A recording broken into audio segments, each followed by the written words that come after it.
Hey guys, this is Melissa Blundon from North Madison Congregational Church, and I'm here with Tuesdays in the Garden today, and it's like mid, getting to be late October, and October 17th actually, and as I film this, and so I wanted to show you a little bit about some of the fall chores with gardening, and this year I have focused a lot on this garden, which is off my patio here.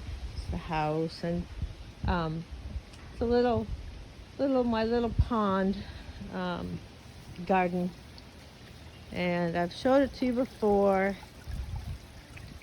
You can hear that beautiful running water that I love. Hope you can hear it. It's a little breezy today.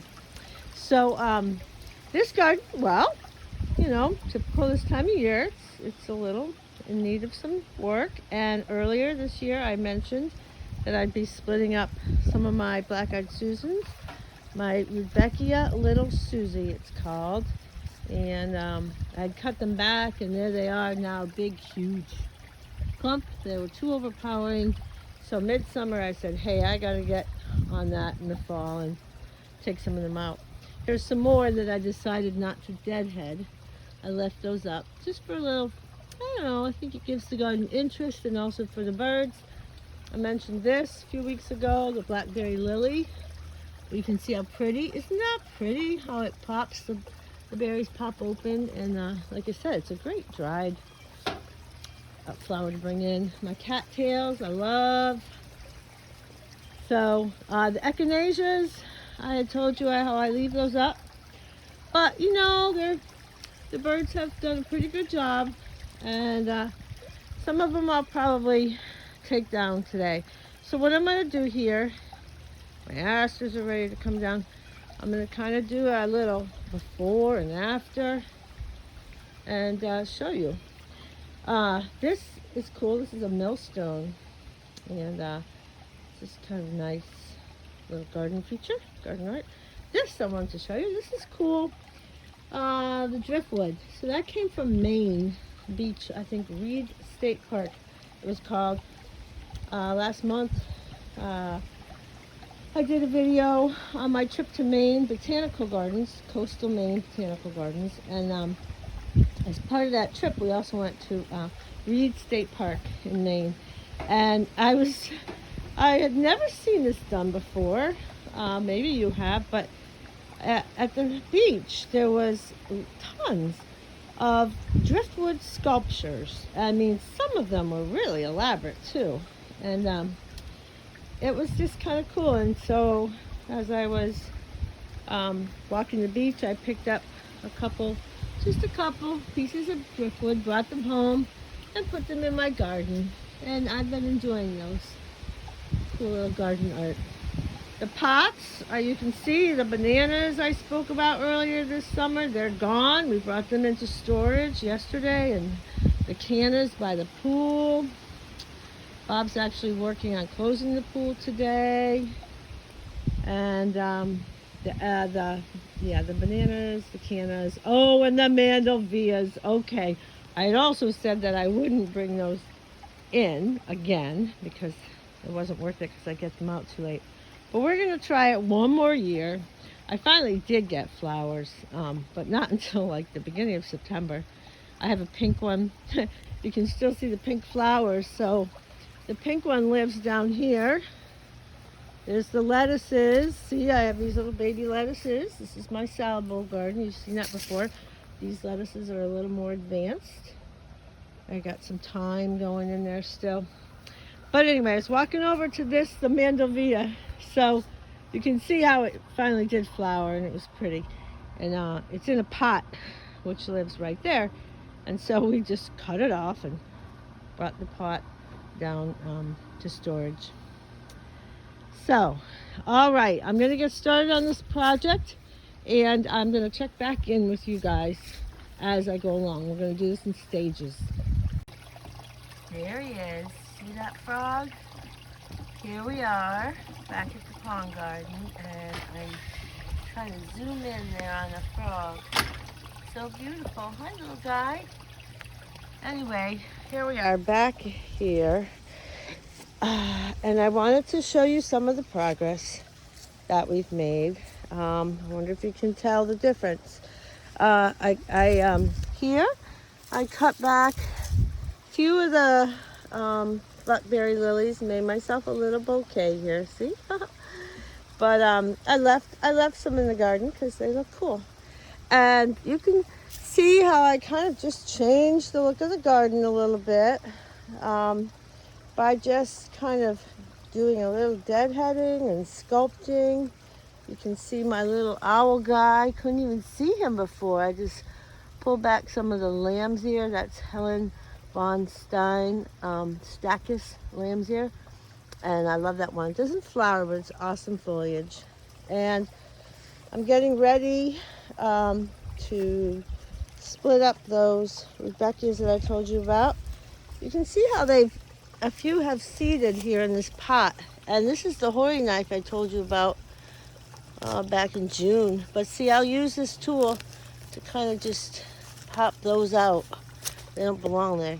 So I'll do that later. But I just wanted to show you the hoary knife and the sort of thing I use it for. You can see all my rock collection, my wishing stones better. The lantana is still going strong. It's beautiful.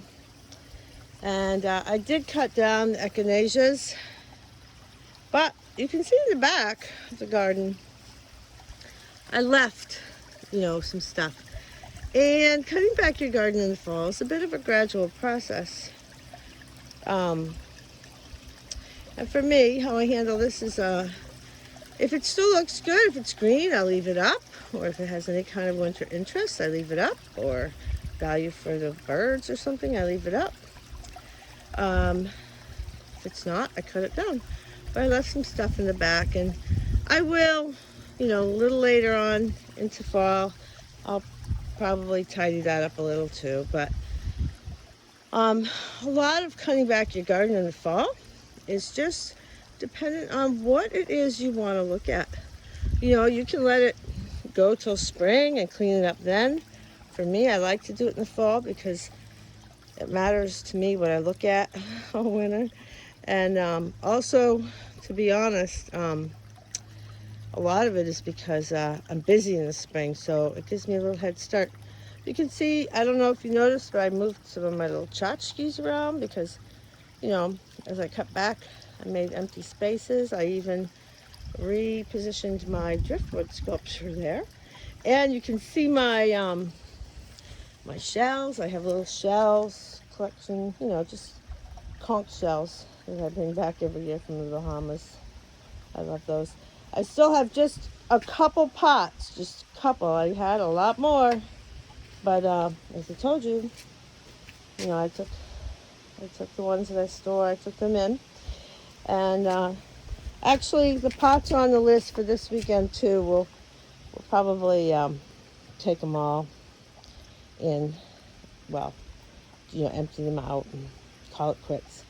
You see that globe? That's a solar globe, and I don't know if you can see the cool, intricate designs, but that is where I hang my hummingbird feeder in the summer, and then, of course, that's down now because the hummingbirds have left, but I put that up there, and it twinkles so beautifully at night. So that's it. A little cleanup here on the back patio, and I took my hose in, and I took my little weed basket in, and these annuals are still going, but probably not for long. Actually, we have a frost advisory tonight in Madison, and particularly, North Madison. I live in the hills up in North Madison, so I could possibly get some frost tonight. So anything that's important to me has been taken in. And as I said, I'll probably just call it quits on all the pots and bring them in. So now that I've showed you a little how I shaped up the garden, now the next step is that I'm going to work on splitting up those black-eyed Susans, those Rudbeckia. So I'll get ready for that. and we'll see how that goes. Okay, so here we are back. We're splitting the Rudbeckia, the black-eyed Susans. And I started down here, you see. I just kind of took out a little bit where it was growing into the other plants and getting a little too much. And out of that, I left a good amount. But out of that, I got 3 nice clumps that I'm going to transplant. I dig it up, I put it on the tarp. Here are all little bits, odds and ends that are mixed in with other plants, and so I probably will not use these. Maybe later if I have the patience. I can still get some real good plant material out of it, but I have to tease all the crap out of it. So, you know, I might do that later, and I could probably get a whole nother nice plant. But now I have this big clump here. And this is going to be a little harder because I have to deal with this fence. Which, by the way, we had to put up because we have dogs.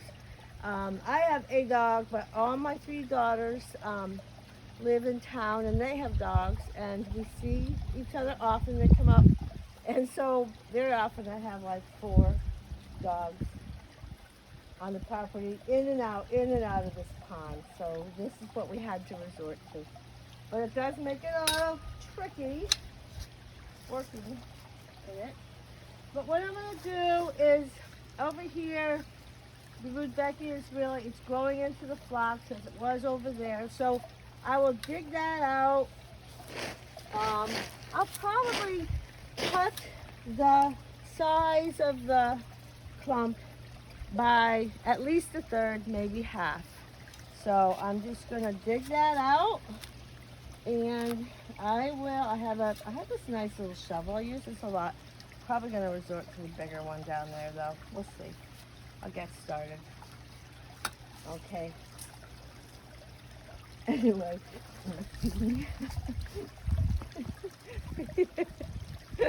You can, Bob is filming me. You can turn it off and we'll check. Okay, mission accomplished. All right, Bob had to get back to his pool project. Say hi, Bob. Hi, Bob. So anyway, I just wanted to show you. See, this right here, that's the Rudbeckia black-eyed Susan. And as I said, I took it out of the phlox and the Stokesia. And so now I have a little space to look forward to in the spring. I don't know what I'll plant yet, but something. It was really crowding out this little sedum there.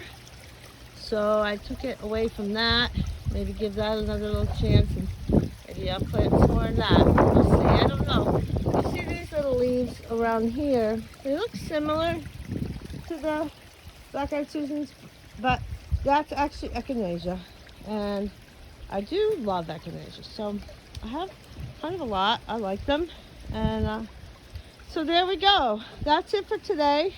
I got a lot of these bits and pieces I told you about, and out of that I got 6 nice clumps that I will use over in that garden over there. So that'll be tomorrow's project though. We're done for today. So, from Tuesdays in the Garden, I hope that you enjoyed this little fall tour of my little pond garden, my little stream garden. Okay.